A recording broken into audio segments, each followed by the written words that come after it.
It is my privilege to introduce my friend and colleague, Deann Forman, who is the CEO of the Riverdale YM-YWHA in the Bronx, New York. Deann is also a certified leadership coach. She has spent the majority of her career in professional service to the Jewish community, including 15 years in the JCC field, the last 10 in the C-suite. Previously to being in Riverdale, Deann was the director of benchmarking at JCC Association and a colleague of ours, still a colleague, just different organization, where Deann provided strategic management consulting to JCCs across the US and Canada. So we've all heard about leadership coaching, but what does that term mean? Why would you want to work with a coach? Deann is here to teach us what leadership coaching really is, how it can help you grow as a professional at any stage of your career, and how you can incorporate a coaching mindset into your work. So Deann, the stage is yours. Thank you so much for being with us today. Thank you, Dory and Joy. It is my absolute genuine pleasure to be here with you all today. And I apologize in advance if you hear a lot of noise. One of the preschool class playgrounds is immediately outside my window, and they are having a very raucous recess right now. Before we get started, we threw together a very, very quick poll with one question. If you could throw that up, Joy.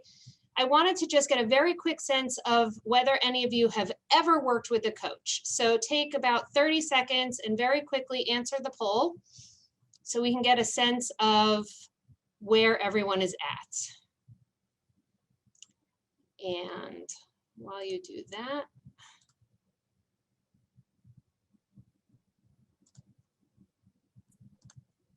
all right, so I see about 90% of the people have voted. We're going to leave it up for another few seconds. So it looks like, I don't know, roughly about 40% of people have worked with a coach and have had a good experience, and about 40% have not worked with a coach, but they're interested. And then there's quite a few who also really aren't sure what coaching looks like. So then this is the perfect session for all of you. There we go. Oh, can we share the results with everyone? All right, there we go. How do we take that down? So I'm going to start by telling you a story. Once upon a time in the olden days, before the internet and smartphones, so we'll call it the 90s, you used to have to use a thing called cash.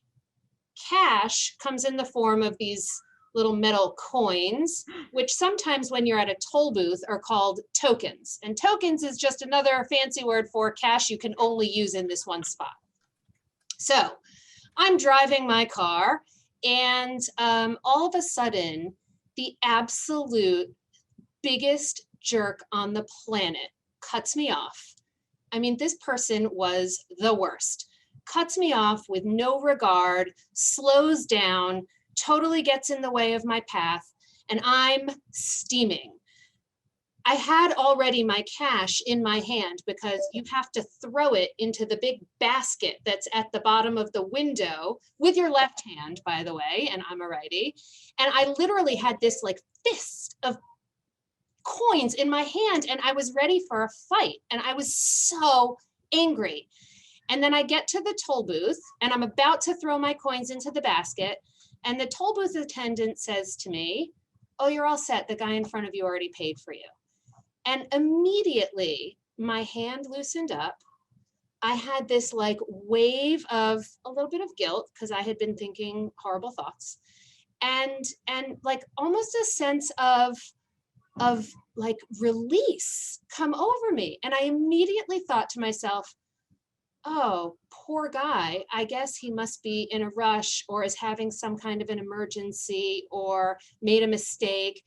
And I realized in that moment, without knowing anything at all about this person, I made a whole series of judgments and assumptions, which were so easily and quickly changed when something forced me to shift my perspective. And that, in a nutshell, is one of the many benefits that coaching can provide for you as a professional. So what I'm going to do right now is attempt to share my screen. And we're going to go through a couple of quick, I have too many things on my screen. There we go. How's that?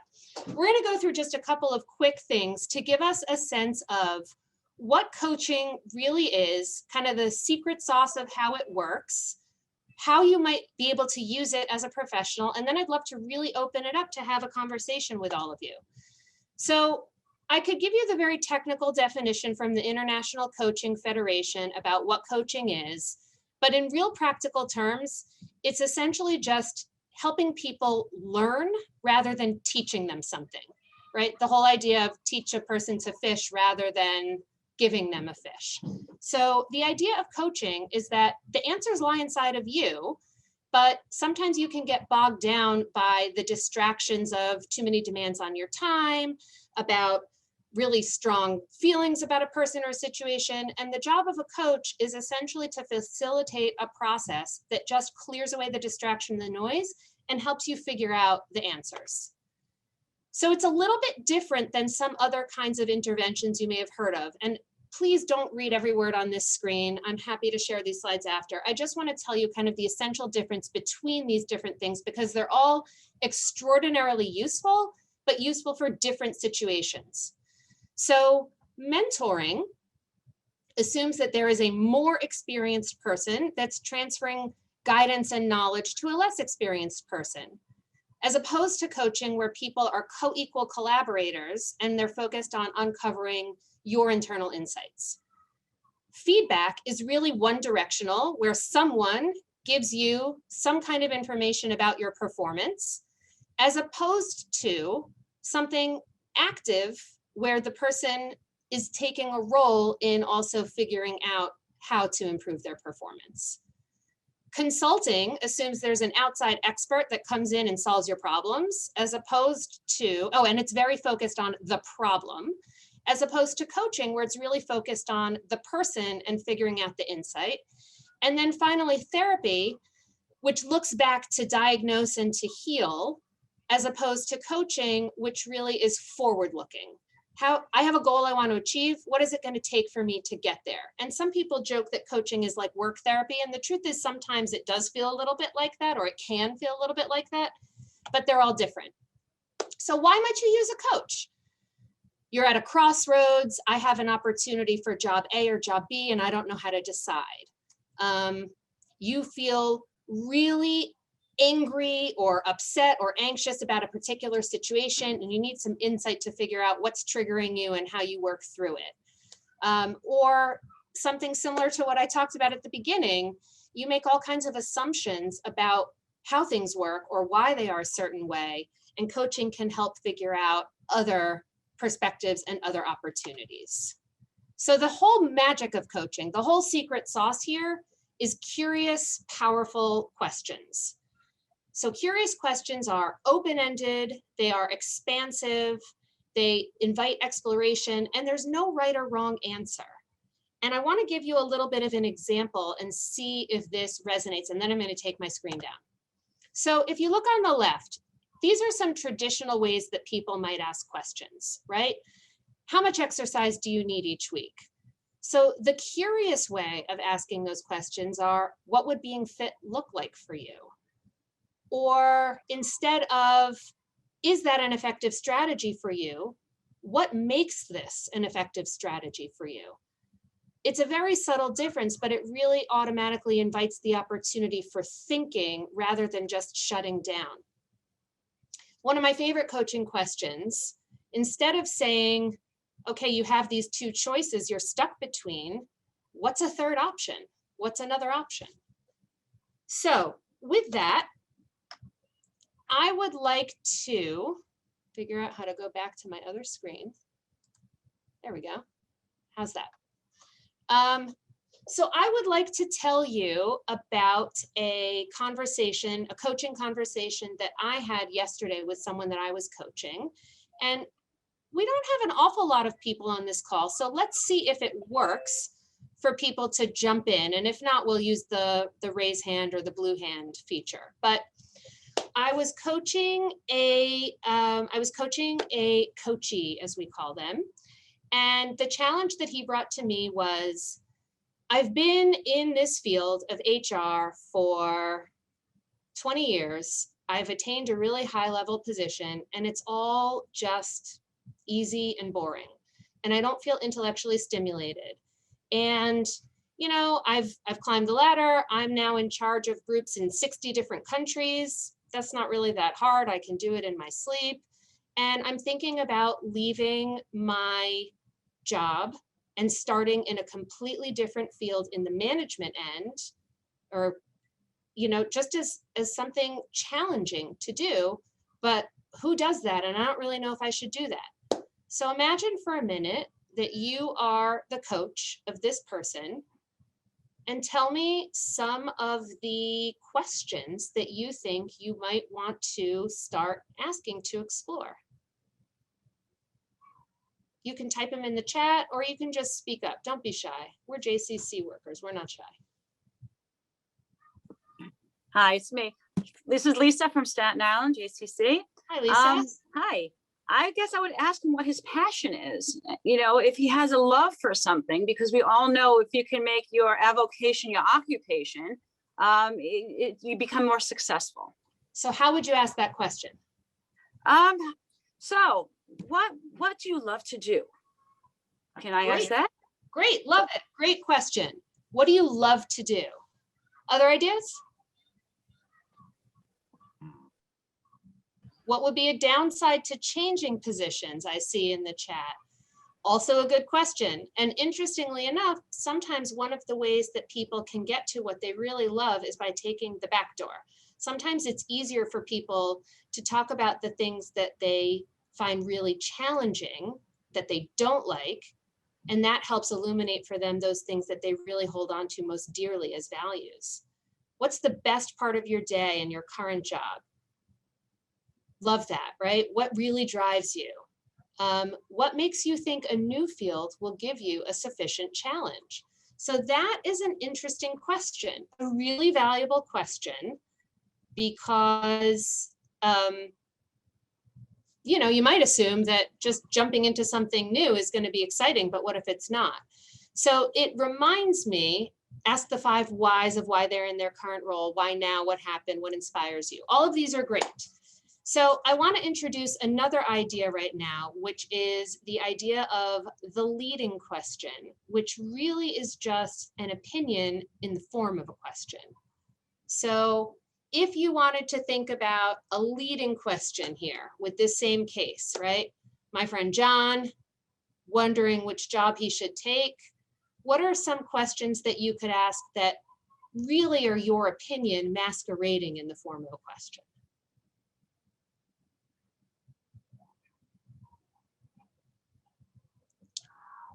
Maybe something like, well, have you thought about how challenging it will be financially to start all over? Would you really be happy in a different field? Exactly. It kind of implies automatically, you know, I'm not so sure that this is really the right place for you. So one of the things that I love about that list that I shared with you all just a moment ago is it shows you kind of the difference and the side by side of how you might ask, certain questions and kind of disguise them in the form of an opinion versus something really powerful.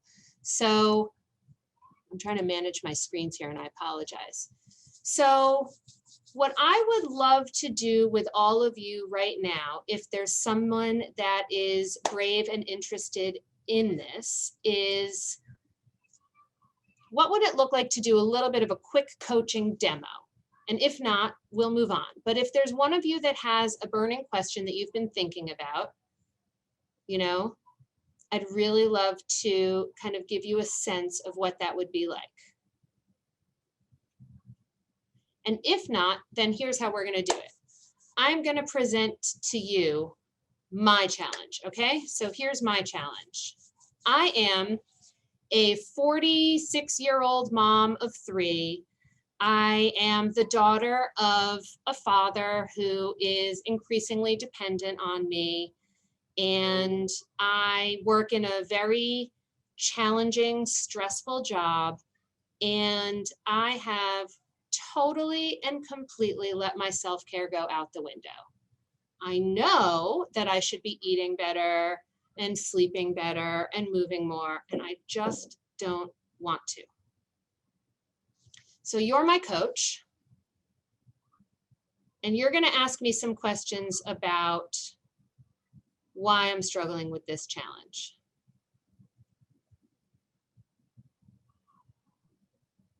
Anyone have a thought?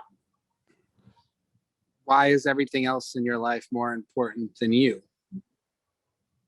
That's a good question. That's kind of an intimidating question in a little way, right? Like,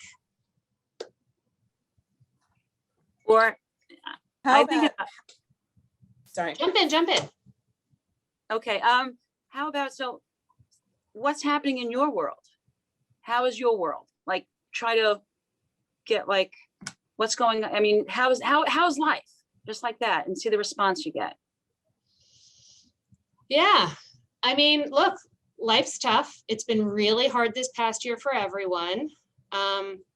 A little nugget of information I didn't share with you is that my mom and my brother both passed away very unexpectedly out of the clear blue sky. And so I think there's a lot of baggage for me with trying to take care of myself because it's a little scary. I sort of feel like the stakes are very high and that feels a little overwhelming. And so it's kind of easier to sort of bury my head in the sand about the whole thing. Marianne, you have your hand up? Hi, I'm coming to you from the Weinstein JCC in Richmond, Virginia. So I think I would ask something like, if you had 5 minutes a day to administer self-care to yourself, what would it be? What do you miss the most? Good. The truth is, if I had 5 more minutes in the day to administer self-care, I'd probably stay in bed and pull the covers over my face. That's probably what I would do. I just noticed a question in the chat that's really, really interesting to me. And there's a couple that are variations on this. How would you want to role model self-care for your kids? How much more could your family benefit if you were feeling great? And there was another one I saw that was kind of the same theme. How can you be there for your family? It's a really interesting idea because if someone's struggling with something about themselves, sometimes it can help them open up the thinking to put it in light of someone else, right? So that's really powerful, right? I'm sitting here saying, I can't take care of myself because I have to worry so much about taking care of everyone else, to turn that on its head and say, well, how are you going to take care of everyone else? And what is you going down doing that's affecting them? It can help shift that perspective a little bit, that instead of it being selfish, it's actually the opposite, that if you're not there for everyone else, right? So I apologize, it's 100 degrees in this office. And We have a question from Victoria. yeah. Yes, hi. First of all, I'm actually a therapist. So when you looked at all the comparison, I could not think about really having a head of a therapist throughout the whole exchange. And by hearing what you shared, made me just really, really realize that it's incredibly valuable, the fact that you yourself as a coach become vulnerable to all of us, and you share your real struggle. And that moved me personally. So if I were that coach, I also know I've lived through a loss during COVID, and I've lived through this whole pandemic, overseeing billions of programs, taking care of so many people who needed that care the most. So I absolutely sympathize and understand where you're coming from, but however, not having a therapist hat and seeing how that could progress into something more, the fact that you really have done some tremendous work during this pandemic and dealing with personal losses. I would really encourage that to embrace and appreciate yourself. Yes, it's incredibly challenging, but I would do it, and that's what I do as a coach as well to my staff. It's you have to recognize your unbelievable strength of still carrying on and doing the job and taking care of everybody and your family. So that's just one. But how to then solve and offer a solution as a coach to coach, that leaves this question to be a little more open. Thank you, Victoria. I really appreciate it. So I think we covered a bit about what coaching is and the sort of nature of how coaching works, right? Coaching is a really collaborative process where you work together with someone who helps you think about things in a different way, shift your perspective, figure out what your values are, what's really important to you. And often when people are at a crossroads or a struggle, what's happening is that the thing that is bothering you is coming up against something that you hold dear. And then you have a choice to make about, what am I willing to give up in order to get this other thing that I'm seeking, right? What are the values that I'm willing to sacrifice in service to something else? So these are some of the many ways that coaching can help you get to some of those answers and some of that clarity. And so then the next question becomes, well, how do I find the right coach? How do I know who to work with? So I'm going to tell you another story. The very, very first time that I ever worked with a coach, I was brand new in my job. I was working at a very senior level, but my supervisor did not have any time for me because he was in the final stages of closing out a capital campaign and really needed to focus all of his time and energy and attention on that. And he didn't really have a mandate for me, didn't really tell me what was expected of me, and didn't have the time to sit with me and work through it. So he decided to hire a coach to work with me during that time. So this, by the way, is mistake number one, because what I have learned since then is that coaching is not supervision and should never, ever take the place of supervision. It serves a very different purpose, okay? So he went and found a coach with a very good reputation in our field. Lots of people have heard of this person. This person's done lots of staff trainings with big groups of people and thought, okay, this is going to be great. So I get together with this coach. And first of all, he would fit me in while he was driving in his car from one appointment to another. So I'd be on the phone listening to traffic and all of the background noises. And there were some things that we were talking about. One of them got me really emotional and upset, and I was crying. And he said to me, you know, you really shouldn't be crying. That's not a professional thing to do. And so you shouldn't do that. And maybe this just isn't the right job for you. And so being the neurotic Jewish woman that I am, I took from that I am uncoachable. And I was sort of devastated, and I immediately began looking for another job. So we fast forward several years later, and I have the opportunity to work with a totally different coach. So I get this coach, and this person makes me a priority, makes me the center of his attention as we're working together, asks me really powerful questions, tells me that, you know, my emotions are valid and real. And if they're part of my experience, we have to talk about them to figure out what's really going on. And really opened up some really powerful new thinking for me that helped me make some very tough choices at work about restructuring and staffing, and actually is the reason that I decided to go into coaching. So what do we take from this? What are some of the lessons that you can learn from these two different comparisons? First of all, coaching is really about very, very active listening.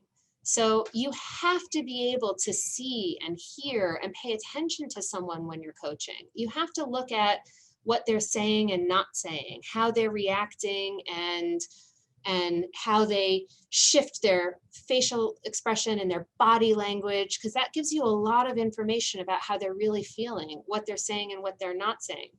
It also, you're right, Joyce, says you can fire your coach if it isn't the right fit. Wish I knew that back then. But it also says that you need to find someone that's the right fit for you. it's really important when you're looking for a coach, I think two things. The first is, I would encourage any of you that are looking for a coach to ask someone what their training is and whether they are a certified coach. Because the reality is it's a very unregulated field, and absolutely anyone can hang a shingle and call themselves a coach, and probably plenty of people do. But if somebody really hasn't gone through, it's called an ACTP, an accredited coach training program, you have no way of knowing what kind of training and expertise and experience they have here. And I think it's important to find someone that understands the power of coaching, of asking you questions and letting you take the lead, rather than really something that's more akin to consulting. And the other thing is, like in any relationship where you need to kind of make yourself vulnerable, right? Coaching by definition is talking about things that are outside of your comfort zone. Because if it's easy and comfortable for you, you're just going to go do it. You come to a coach if you feel like there's an area where you want to learn and grow, if you feel like you're struggling with making a decision. So you need to be able to find someone who makes you feel comfortable and who you can really be honest with. That's how the process is going to work. So before I go on, I really would like to open up the floor for questions that you have, either about what coaching is, how coaching works, how you find a coach, what kinds of challenges you might want to come to a coach with, or whatever the question was that brought you to this session today. I have a question. Hi, Laura. Hi. So I have the pleasure, I was able to get approval from our executive director to have a coach working with my direct team and then each of us individually. And the one thing that I'm trying to work on this year is I'm about to start the coaching habit. The book, I have what they call an advice monster in me, and I like to always give advice. And so what, as a coach, you're constantly asking those active listening questions, and I tend to just want to solve the problem and tell them because I'm so brilliant, which I'm not. So what advice do you have on like I did it today, I was trying to think of engaging questions to ask to get them to process, to come up with their own ideas, but I get stuck in the moment and I'm not like able to come up with the best question to ask them. So I love this question, because that right there is the very essence of the whole thing. And to paraphrase what you were saying, what you're really asking is, I've spent the last X number of years training and studying to have this area of expertise and to be able to solve these problems. So how do I suddenly stop it? It's not easy. So hard. It's so hard. And it's the thing that I had the absolute hardest time with when I started shifting into coaching, and that I honestly still struggle with. It's amazing that when I'm wearing my coaching hat and working with someone as a coach, it's much easier for me than when I'm wearing my CEO hat and working with somebody on my team. It's a challenge. So I actually put together a little quick slide that kind of shows a little bit of that, and I will attempt to maneuver all of these screens the right way so that I can share it with you. So, whoops, hang on. Here we go. So, often you're convinced from the outset that you know the right answer. And the idea of coaching is just get curious, right? Just get curious and seek out new information. Instead of drawing conclusions, ask questions. Instead of focusing on you, focus on what the impact is for the other person, for the organization, and to really have this sense that that anything is possible. So I'm going to turn the question back on you now. So this person brought this challenge to you. What are some questions that you could ask to get curious and learn more before just jumping in with a solution? I tried to ask her more questions like, so how do you have those conversations with your staff? Trying to get her So she's trying to figure out what she's going to work on with our coach this year. And she was struggling with that. And so I was trying to ask her, well, what do you feel your biggest challenge is? Because she really wants to grow in leadership. And I said, well, what's your biggest challenge in leadership? And she started talking about that. And I said, well, what do you currently do when you're preparing meetings with your staff? And so I kind of, it's hard to say what I asked. It was more just trying to get her to keep thinking about her current areas of growth and how that impacts her leadership skills. But it was a struggle because I wanted to give her my opinion, and I was really trying Yeah. not to. So what would it look like if you asked some questions like, you know, what really drives you and fulfills you?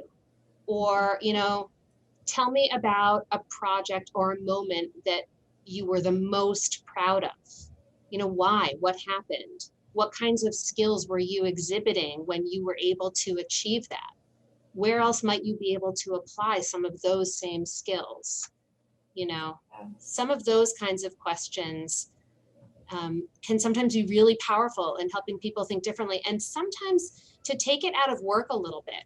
So when I'm doing some values exercises, I'll often start with a question like, tell me about a moment in time when you were happiest and most at peace and feeling most fulfilled, and tell me exactly what you were experiencing.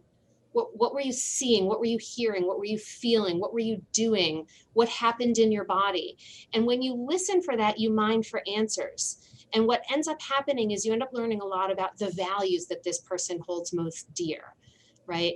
I was hiking the Appalachian Trail. Oh, you get, you know, one of your values is a sense of being out in nature. I was training for a marathon. I worked really hard and I achieved my goal at the end. So maybe one of your values is a sense of accomplishment. You know, I traveled around the world. Maybe one of your values is a sense of adventure and exploration and finding something new. And when you mine for values and then you reflect those values back to the person, that can be a really powerful tool for using to make other decisions moving forward. So if you're able to make a list of the values that you hold most dear for you, then when you're faced with a crossroads, you get to look at what about that opportunity aligns with those values, and what about that opportunity comes into conflict with those values. So what's it going to cost you to do that, and is it worth it? You know, is it going to cost you too much time away from your family, or too much, you know, insecurity? And is it worth it to take advantage of that opportunity? It depends on which of the values you hold more dear. I see Christina has her hand up, Deann. Let's ask Christina to unmute. Hi, I was just wondering, how do you go about finding a coach? Yeah, it's a really good question. So there's a lot of different answers. One way is, you know, you can use the internet and you can search on ICF certified coaches. You can search, there's online tools you can use for that, LinkedIn as well. Another way is word of mouth. If you have other friends who ever used a coach and had a positive experience, to ask them.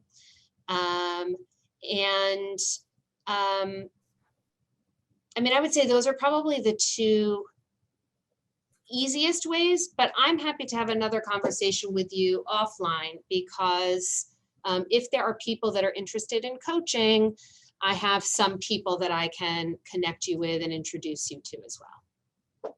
Deann, also someone asked a question in the chat about whether GCC Association has a recommended list.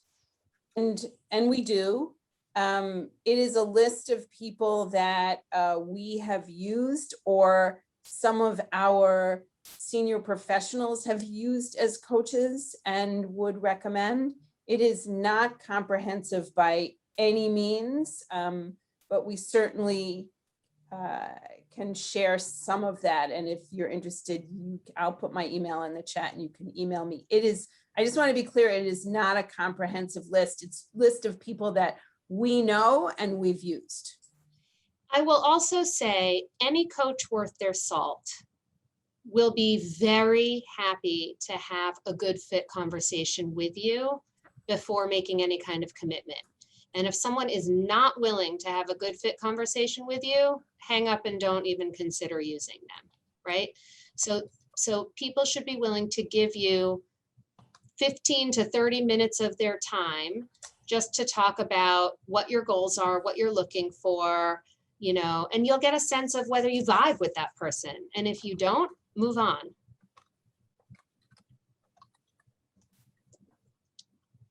Other questions? Oh, I think I saw one right here, which was a really important question from Claire.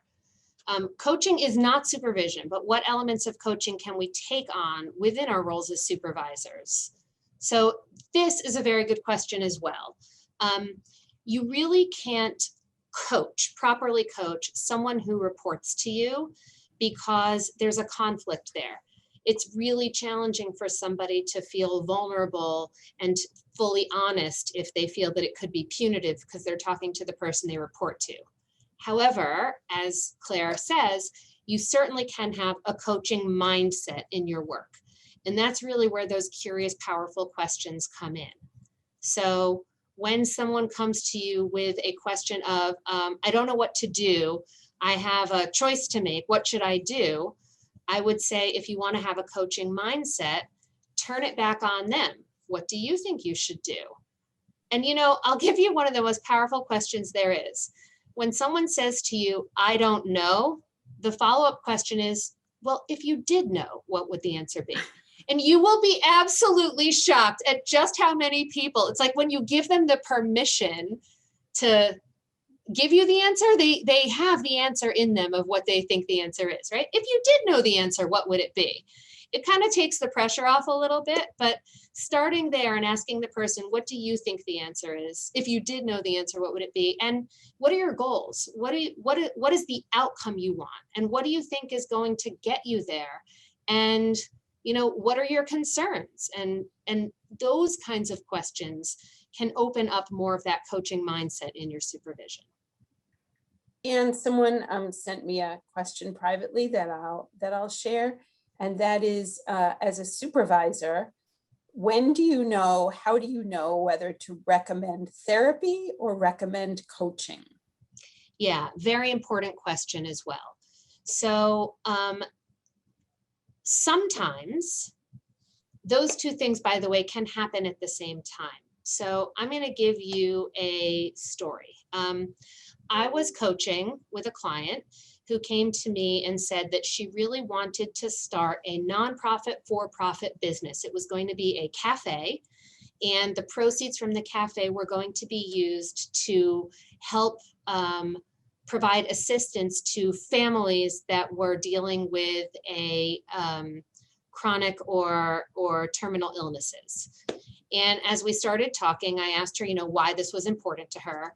And she told me about how her daughter had died from cancer, and this organization that was incredibly helpful and supportive to her and her family as they were going through this process and what it meant to her, and that she wants to give back. This is someone who is a CPA, understands the business end, but she had a box of materials sitting on her floor for literally months and months and months and months that she never even went to and never opened. And as I was coaching with her on the, okay, what's one thing that you can do to move forward? It became quite clear that what was getting in her way was the emotional piece, a piece of the grief that she just really had not processed.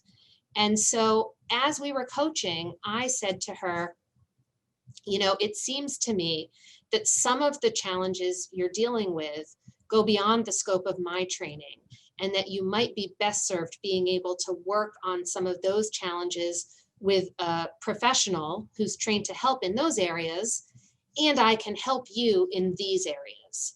And I offered the invitation to her, and she accepted. And it's a tough balance. There's no instruction manual that's going to tell you when something falls on one side versus another. So you have to use a little bit of your common sense and your understanding of who you are and who the other person is. But I would say that good guidance is, If it's something that is deeply emotional and preventing the person from moving forward, that might be something that requires therapy versus coaching. And if it's something that they are stuck on in the past and that they can't look to the future as a result, then that might be something that would better be served with therapy than with coaching. Does that kind of get to the question? Yeah. Other questions? There is Somebody one in in the, there is one in the chat. Many of our JCCs are dealing with severe budget cuts. Do you know of any funding available for professional coaching or any recommended reading for transitioning from colleague to supervisor?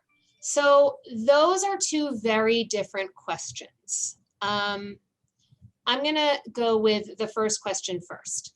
So is there any funding available for professional coaching? I have no idea. It really depends on your JCC and the extent to which your JCC is able to budget for that. But here's what I will tell you. In order to become a certified coach, at the entry level of certification, a coach needs to provide 100 hours of coaching. And from the minute that you begin a coach training program, they immediately teach you how to coach, and you need to do 100 hours of coaching. So there are lots and lots of coaches in training that would chomp at the bit and really relish the opportunity to work with you. And that could be a really good area of opportunity for JCCs that are struggling with tight budgets. So I think that, you know, as I'm talking to you, I did my training through Rutgers University, and I can actually get in touch with them and say, you know, if there are any coaches in training that are interested in hours, we have people. So I actually did that. When I started my program, I went to my staff here and I said, hey guys, I'm working with 23 other coaches in training. They would love the opportunity to provide some coaching. If there's anyone here that would value the opportunity to work with a coach, let me know. And I had 8 of my staff members take me up on the opportunity, and they actually worked with some of the coaches in our training program. So that could be an interesting opportunity, and I'm actually very happy to do that. I actually am doing some coaching for some JCC professionals in different JCCs because I put the invitation out to some of my fellow execs and said, if you have any rising stars, if you have any people with, you know, with rising potential that would value the opportunity to work with a coach, I'm here. And I'm happy to put that invitation out to all of you as well. This is not a pitch that, you know, people should work with me, but I believe you all have my contact information, or I can put it in the chat, and I'm happy to have a follow-up conversation with you about whether, you know, I or any of these other coaches in training could be of help as well. The second question that was there about recommended reading for transitioning from colleague to supervisor is really kind of a different challenge. That's actually a challenge that a coach can help with, because there is a shift at any time you take on a new role. How do you get yourself out of your head in your old role and into your head in your new role? It's a really perfect coaching kind of challenge. But I'm not necessarily aware of specific books that I would recommend to help with that particular issue. I'll turn it, Joy, I don't know if, you know, you being in talent management might have some reading lists that you would recommend on that question. I could put some in the chat. Great. When does the coach recognize that the coach, him or herself, requires a coach? So every good coach works with a coach as well, because every single one of us, all of us, are often faced with challenges where it is just incredibly helpful to have an outside person forcing you to consider the questions that you otherwise too easily ignore. So I have actually more than one person where we do reciprocal coaching with each other, and it's really, really helpful. And, you know, it's funny when a coach works with a coach, because you know how the process works, and you'll often sit there and you know, you sort of coach yourself while you're talking. But what's really magic about coaching is frankly just carving out the time and the space to ask yourself those questions and force yourself to think about them and answer them, right? Any questions, other questions?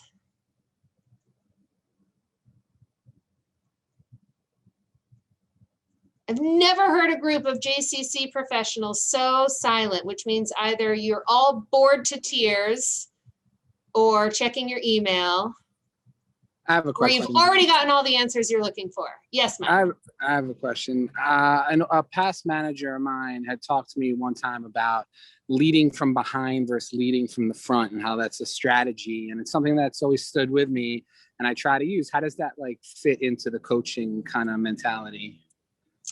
So you tell me, how do you think that fits into the coaching mentality? Well, if I knew that, I wouldn't have asked the question. I feel like it does. I feel like it's something that everyone deals with differently. And for me, it was framed at me that, again, I'm somebody that's very vocal and opinionated and more in that certain situation, more often than not had the right answers, but it was better to pull from people to have them get it themselves. So I feel like it does flow in that way in terms of trying to coach somebody up and be able to, for them to figure things out on their own with some leading questions, which again, sounds like what this is all about. So I don't know, have any of you ever heard of the adult learning model? Anyone ever heard of that? There's 4 stages. So I have a 16-year-old daughter who just got her driver's permit. God bless me.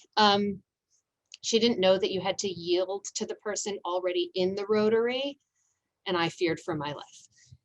So it's the reason I bring it up is it's a perfect application of the adult learning model, where there's 4 stages. You start in unconscious incompetence, where I don't know what I don't know. I have no idea how this works. So she just finished driver's ed. She didn't know anything about driving. She gets behind the wheel for the first time and has to figure it out. So sorry, I meant to say it starts with conscious competence. You're very aware of all of this right stuff. You move into, I have Midsummer's. Does that ever happen to you where you just are like losing your words and your train of thought? Apologies. So you start out with this whole like unconscious incompetence. You don't even know what you don't know. You move into conscious incompetence. Oh, now I know what I don't know. Now that I've learned a little bit about it, I'm much more aware of all the parts of it that I don't yet really know. Then you shift into conscious competence. So that's the stage that my daughter is in now, where now she's had her 6 hours of behind the wheel driver's training. She knows how to drive. She knows there are parts of it she's really good at, namely highway driving. And she knows there are parts of it that she really has to pay much closer attention to because it's much harder for her, like city driving, stopping and yielding and turning and predicting when other drivers are going to start and stop. Eventually, she's going to move into unconscious competence, which is the highest level. And that's where the car drives itself. You pay attention, but you sort of notice things without noticing that you're noticing them, and your body automatically reacts because you've been doing it so long, you already know how to do it. This piece about leading from behind is when you already are at that highest level of unconscious competence, where you really know it, taking a step back and giving someone else the opportunity to learn it. They might not be at that level and almost certainly are not yet. It gives them an opportunity to learn and grow so they can further develop those skills. So you're there to support them, but you're giving them the space to fill that void and exercise that leadership. Does that kind of get at your question, Mike? Okay. I want to just do a quick time check. What time do we have to wrap up? I was just about to say, we have about 2-3 more minutes before we'll have to start to wrap up. So either if there's another question, this is your time. If not, Deann, you may have some closing thoughts for us. So I guess the closing thoughts I want to leave you with are two things. The first is, if you ever have the opportunity to work with a coach, I really highly recommend it. It's a great, great gift if you're ever given the opportunity, because it's your time to focus on the areas where you want to learn and grow, and to really value and appreciate those strengths that you have. And so I have a process I do with people where at the end, I give them an action planning tool where they really talk about the areas of strength, the areas where they want to learn and grow, and the derailers, the things that are getting in their way. And a coach is what can help you figure out how to get out of your own way. I guess that's sort of the best way of saying it. And the other thing I would say is that if you want to learn more about coaching or continue the conversation, I'm very happy to do so. And you should really feel free to reach out to me. And I mean that very genuinely. I'll give you my email here. Thank you, Deann. Thank you so much for sharing all of this with us. That last phrase resonates with me. How do you get out of your own way? That in itself should send certainly me right to coaching. So thank you so much for spending time with us today and giving us lots of things to think about, the way we ask questions, whether coaching is right for any of us individually, and also how do we use a coaching mindset in the work that we do. I think you gave us some really concrete tools around asking questions of the people we work with. Certainly, what would a pro-con session be without closing announcements? So please bear with me for just a couple of moments where, while I tell you about some very special things, many of us are craving the opportunity to be able to talk more informally with each other, that we're not afforded that during these Zoom sessions. So I want to make sure that you're aware of J Cafe this afternoon at 5:15 Eastern time. It's a great opportunity to interact with all sorts of people in the conference. So you can see that on the SpotMe platform and think about incorporating that into your schedule. Following this, at 4:00 Eastern, 1:00 Pacific, you'll have the first opportunity for the JCC Excellence Showcase sessions.